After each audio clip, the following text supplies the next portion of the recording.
نبيا وصفت علاماته حرفا حرفا. هذه ليست قافلة عادية. رأى ما لم يره غيره، غمامة تتحرك مع القافلة وتقف حيث يقف غلام واحد فقط لأول مرة. يدعوهم بحير جميعا للطعام. كان قلبه يبحث عن شيء، أو بالأحرى عن شخص.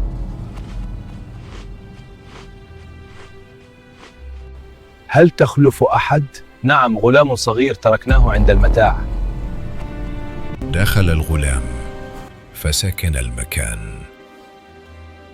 نظر بحيرة إليه نظرة قارئ، وجد الجواب بين السطور. سأله عن نومه، عن رؤياه، عن أخلاقه، وكانت الإجابات كما قرأها بحيرة منذ سنين. ثم انحنى الراهب ونظر فرأى العلامة، الخاتم الذي قرأ وصفه في الكتب، الخاتم الذي يعني شيئا واحدا فقط: هذا الغلام هو نبي آخر الزمان.